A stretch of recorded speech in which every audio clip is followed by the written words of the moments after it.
আমার নাম মোহাম্মদ আজাদুর রহমান।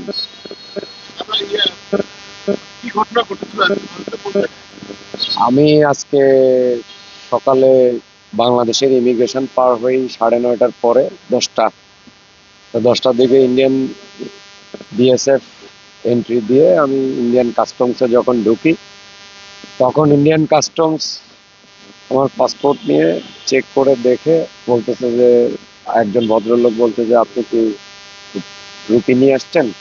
আমি বললাম, না, আমি রুপি নিয়ে আসছি না, আমি ডলার নিয়ে আসছি। তো বললো, ডলার বের করেন।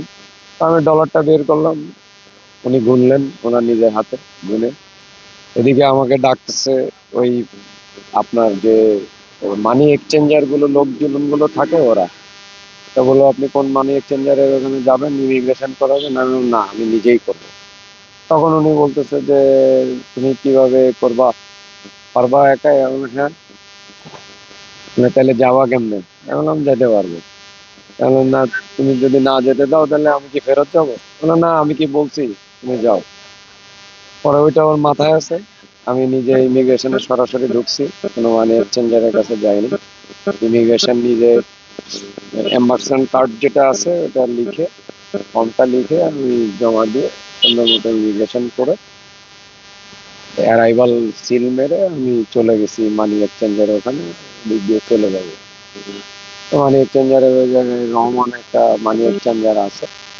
তো ওখানে আমি ওই মানি এক্সচেঞ্জারের ওখান থেকে মানি চেঞ্জ করলাম ডলার। তারপরে তো গাড়িতে উঠবো।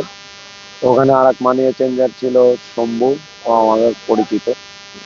তো দেখলাম যে ও যাচ্ছে, একটা গাড়িতে উঠতেছে। তো আমি বললাম যে, তুমি কোথায় যাবা শাহিন? তো বললো যে, আমি কার্শিয়াং যাবো। তো আমার বাচ্চা আবার কার্শিয়াং এ পড়ে, আইসিএসসি পরীক্ষা দিচ্ছে। বিগত 5 বছর আগে আমি সিঙ্গেল প্যারেন্টস, আমি বোর্ডিং স্কুলে শিফট করছিলাম, একা মেনটেন করতে পারি না এই কারণে। পরে ওই আমি উঠতে গেছি, তখন ওই প্যারেন্টস, আর এক মহিলা প্যারেন্টস ছিল, উনি ওনার বাচ্চাও নিতে যাবে, হিমালিতে পড়ে। তো বললো, ওঠেন। তা উঠতে গেছি, পরে ওই ওখানকার ড্রাইভার, তবে মানি এক্সচেঞ্জাররা ওরা আসতে কয়, না, এখানে সিন্ডিকেট আছে, তুমি যেতে পারো না। তো আমি বললাম, যেতে পারবো না, অসুবিধা কি? কয় না, আমার ড্রাইভাররা কেউ বললো যে এটা শিলিগুড়ির গাড়ি, তো শিলিগুড়িতে তুমি তুমি ভাড়া নিছো, তুমি চলে যাও, আমি যেতে পারবো না। পরে আমি আর যাইনি। পরে ওই ভদ্রলোককে বললাম, রহমান এক্সচেঞ্জের ওনার, ওনার বললো যে, আমার সাথে চলো। তো উনিও শিলিগুড়ি যাবে। তো আমি শিলিগুড়ি যাওয়ার জন্য বসা, উনি গাড়ি নিয়ে আসতে গেছে। ওই একটা মাঠ আছে চ্যাংরাবন্ধাতে, ওই ইমিগ্রেশনের ওই মানি এক্সচেঞ্জের পাশে। তো আনতে গেছে, এর মধ্যে ওরা আর একটা গাড়ি প্যাসেঞ্জার একজন যাচ্ছে, সে প্যাসেঞ্জার নিয়ে আর একটা বড় জিপ নিয়ে আসছে। তা বলতেছে যে, তুমি যাবা নাকি? আমি যাচ্ছি। তাই বললাম, আমার তো জরুরি আছে, আমি যেতে পারি। ওটাতেও উঠতে দেয়নি। পরবর্তীতে আবার কয়, তুমি চলে যাও, ওরা ঘিরে ধরছে। আমি উঠছি, ওঠার পরে ওরা ঘিরে ধরছে। ঘিরে ধরে বলে যে, না, যেতে পারবে না, তুমি নামো। এর মধ্যে বলছে, তুমি গালি দিছো। আমি, কি গালি দিছি? তার বালের ইন্ডিয়া বলছে। এটার তো কোনো, আমি কোনো এই ধরনের কোনো কমেন্টসই করি নাই। তখন বলতেছে যে, এটা তুমি নামো, যেতে পারবে না। পরে আমি আবার নামে গেছি। নামে যাওয়ার পরে ওরা ব্যাগটা নিয়ে, গাড়ির ভিতর ছিল, ওই ড্রাইভার ব্যাগটা ফেলে দিচ্ছে। এরপরে আমার ওই মানি এক্সচেঞ্জার পরে গাড়ি নিয়ে আসছে, কয় তাহলে ওঠো আমার গাড়িতে। ইলেভেন টাইম উঠছি, ওইটাতে উঠতে দিবে না, ব্লক দিছে। পরে বললো, তুমি নামো, সামনের থেকে হাঁটে যাও, আস্তে করে একটু হাইটা যাও, ওখান থেকে উঠবে। তা আমি আবার চেষ্টা করলাম, একটু হাইটা সামনে গেলাম। যাওয়ার পরে ওই চ্যাংরাবান্ধার ওই মানি এক্সচেঞ্জারের সোজা ওই রাস্তাটা দিয়ে আর কি একটা রোড আছে, কাঁচা পাকা। তো গেলে বললো যে, এরকম ওরা মোটরসাইকেল গাড়ি, লাল গাড়ি একটা সাদা পিছনে নিয়ে ওখানে ধরছে। তাই না, যেতে পারবো না, অটোতেও যেতে পারবো না, বলছে তোমার গাড়িতে যাওয়ার যোগ্যতা নেই। আমি যাব শেয়ারিং। আমি ভাবছি যে ওই প্যারেন্টস এর সাথে গেলে আমি দ্রুত পৌঁছায় যেতে পারবো। ওদের বক্তব্য হলো, ওরা তো ওখানে বাংলাদেশিরা নাই, ওদের এখন সব বসে আছে। ওদের চিন্তা যে আমি একটা নতুন গাড়ি নিয়ে গেলে ওরা 2,000 2,500 টাকা ভাড়া পাবে। আবার এটার সাথে আমি আবার ইমিগ্রেশন করি নাই, ইমিগ্রেশনের সাথে ওই কাস্টমস এর সাথে ওদের একটা লিঙ্ক থাকে। ইমিগ্রেশন যদি আমি মানি এক্সচেঞ্জারের দিয়ে করি, ওরা 200 রুপি করে নেয়। Service charge. তো ওদের সাথে একটা লিঙ্ক থাকে, ওরাও একটা টাকা পায়, ওটাও একটা ওদের দূরভিসন্ধি আছে। পরে যাই হোক, আমি হাঁটতে হাঁটতে সামনে গেলাম, ওই ভদ্রলোকও ওই মানি রহমান মানি এক্সচেঞ্জারও নিতে পারলো না। পরে আমি যাচ্ছি, তো একটা বাস ছিল ওই চৌরাস্তার জায়গায় যাব, তো বাসটাও নিতে দিবে না, ওরা পরে ভিডিও করতে করতে নিয়ে যাচ্ছে। তা আমি আর কোনো কথা বললাম না। পরে ওখানে এই চৌরাস্তা আছে চ্যাংরাবান্ধা, যেটা বাইপাস চৌরাস্তা বলে, ওখানে ট্রাফিক পুলিশ ছিল। আমি ওখানে উঠে বললাম যে আহ, দাদা এ ঘটনা হয়েছে, আপনি একটু আমাকে চ্যাংরাবান্ধার গাড়িতে একটু উঠায় দেন। তখন ওরা সব আস্তে আস্তে সব লোকজন, মনে হলো যে ওরা কোনো একটা ওয়েস্ট বেঙ্গলের কোনো একটা পলিটিক্যাল লোকজনও আছে, ওরা কিছু কিছু ছেলেবেলে সব অনেক আস্তে আস্তে আস্তে আস্তে জড়ো হয়ে গেল, করে ঘিরে ধরছে। পরে ওই আইসিপি ইমিগ্রেশনের উনি গেছে, বললো যে আমি তোমার পাসপোর্টটা দাও। আমি আর পাসপোর্ট দিলে বললো যে ঠিক আছে তাহলে ওই ওখানে যে পার্শ্ববর্তী যে থানা আছে, থানা থেকে পুলিশ নিয়ে আসলো, ওই গাড়িতে করে। পরে ওনারা আমাকে থানায় নিয়ে জিজ্ঞাসা করলো। এসআই, হ্যাঁ, ওই এটা পাশে হলো ওই যে আহ, এটাকে কি খায়েস্তা কি গঞ্জে একটা থানা বলে, হ্যাঁ, থানাটার নাম। তো ওখানে ওই যাওয়ার পরে ওখান থেকে আমাকে এসআই বলল যে আমি ইয়ে করতেছি। ওই, উনি পাসপোর্ট দিয়ে এন্ট্রি করলো, সবকিছু করার পরে বললো যে ওখানে আরেকজন এসআই বললো ওখানে একটা সিন্ডিকেট আছে, এরকম হয়। পরে ওনারা একটা ফরওয়ার্ডিং লেটার দিয়ে ওসি সাহেবের বললাম, আমি বললাম দেখেন এ ধরনের কোনো বক্তব্য আসেই নাই, এটা মিথ্যা এবং গুজব, আপনি প্রমাণ করেন। তারা কি বলছে যে আপনি কি বক্তব্য না, তারা বলতে চাচ্ছে যে আমি গালি দিছি, কিন্তু গালির কোনো প্রমাণ নেই। রাখেন? মানে ইন্ডিয়ার এগেনস্টে আর কি, ইন্ডিয়া বালের ইন্ডিয়া বলছি, এটা বলতে চাচ্ছে আর কি। কিন্তু বেসিক্যালি এটা তারা একটা গুজব রটাইছে, আমাকে যাইতে দিবে না। হ্যাঁ, এটা এও প্রতিপন্ন করার জন্য, কারণ বাংলাদেশের সাথে তাদের একটা বাংলা। পরে আমার ওই আইসিপি একটা ফরওয়ার্ডিং দিয়ে থানা থেকে একটা ফরওয়ার্ডিং দিয়ে পাঠালো, আমি দেখলাম ওটা, ওদের পুলিশ ফোর্স দিয়ে পাঠালো ওদের গাড়িতে চ্যাংরাবান্ধা। ওখানে লিখে দিছে যে আমি দেখলাম চিঠিটা ইন্টারনালি, তো বললো যে এটা এরকম ইংরেজিতে লেখা যে পাবলিক এরকম ইয়ে হয়েছে, তো এটা পুলিশ অ্যাকিউজড করছে, তো এটা তোমার আপনার কাছে পাঠানো হলো, এটা আপনার সিদ্ধান্তের উপর।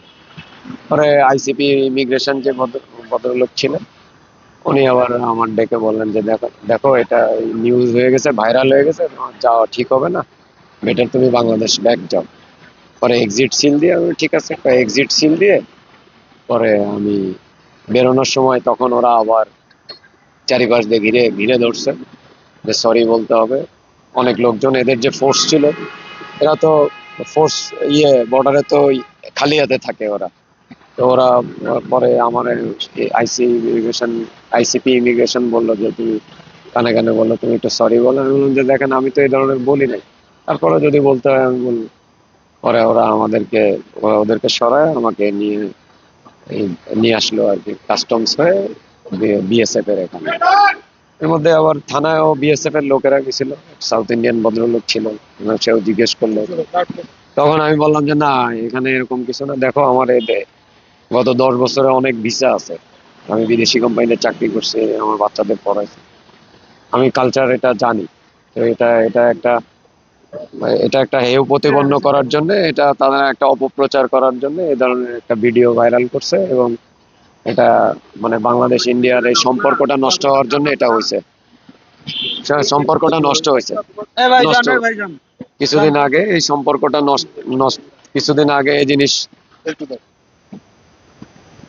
বাংলাদেশ ইন্ডিয়া এটা সম্পর্কটা নষ্ট হচ্ছে, যার কারণে এই জিনিসটা তারা ঘটানোর চেষ্টা করছে, এই আর কি। এখন আপনি ইন্ডিয়া যেতে পারেন, আপনি ওখানে আপনার ছেলে কোথায় কিসে পড়াশোনা করে? আমার ছেলে ওখানে দার্জিলিং ডিস্ট্রিক্টে কার্শিয়াং এ একটা স্কুলে পড়ে, বোর্ডিং স্কুলে। ওখানে টিচাররা ফোন করছিল, তো ওনারা পাঠানোর ব্যবস্থা করবে। কিন্তু আপনি কেন গেলেন? আপনার ছেলে তো একাই কি আসতে পারতো না? একা আসতে পারতো, কিন্তু আমার ওখানে আমার বাচ্চার আইসিএসই মানে এসএসসি, বাংলাদেশ এসএসসি সমমান আর কি, মাধ্যমিক পরীক্ষা শেষ হয়েছে 24 তারিখে।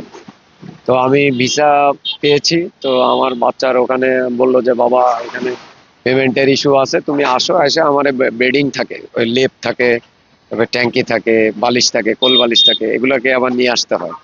ভাই আমি একা একা নিয়ে আসতে পারবো না, তুমি আসো, তাহলে আমি যেতে পারবো, এই কারণে আমার যাওয়া। আপনার ছেলে কিসের পরীক্ষা দিতে হ্যাঁ, পরীক্ষা দেওয়া হয়ে গেছে কতদিন 24 তারিখ। যাবত আপনার ছেলে ওখানে পড়াশোনা করে? এই বিগত 19 সাল থেকে। আপনি 19 সাল থেকে ইন্ডিয়া যাতায়াত করেন, 19 সাল না, তার আগে থেকে।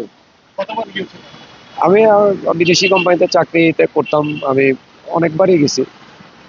আমি এই মাদ্রাজেও গেছি, আমার আহ, আমি একটা এখন আপনি এই বিষয়ে মাল্টি ন্যাশনাল কোম্পানিতে চাকরি করতাম, পুমা, পুমা ইন্ডিয়া বাংলাদেশ, তখন এই অফিস বিষয়ে ছিল। এই বিষয়টা আপনি কি বলবেন? এটা আমার মনে হয় যে এটা তাদের আসলে এটা ভারতীয় হাই কমিশন বা ইন্ডিয়ান সেন্ট্রাল গভর্নমেন্ট বা ওয়েস্ট বেঙ্গলের যে প্রাইম মিনিস্টার আছে, এটা হস্তক্ষেপ করা উচিত, যে বাংলাদেশিদের এরকম হেনস্থা না করা, আমরা এবং শুনেছি এবং টিস করে, তারা অনেক নিন্দা করে, বিশেষ করে এই 24শে আগস্টের 5ই আগস্টের পরে ঘটনাগুলো ঘটতেছে বেশি। আপনাকে 3 কিলোমিটার হাঁটানো হয়েছে এমনটা বলছেন। হ্যাঁ, এটা তাদের ইন্টেনশন যে তুমি হেঁটে যাও, এবং কাউকে উঠতে দেয় নাই, বলছে যে ইন্ডিয়ার এগেনস্টে গালি দিছে, মানে একটা ইজম তৈরি করার মানে চেষ্টা করছে। আপনি কতদূর হাঁটছেন? আমি তো প্রায় ওখান থেকে 3 কিলোমিটার হাঁটছি, যে বাইপাস পর্যন্ত। ছেলেকে আনতে পারছেন? না, আমি আনতে পারিনি। ছেলে কিভাবে আসবে?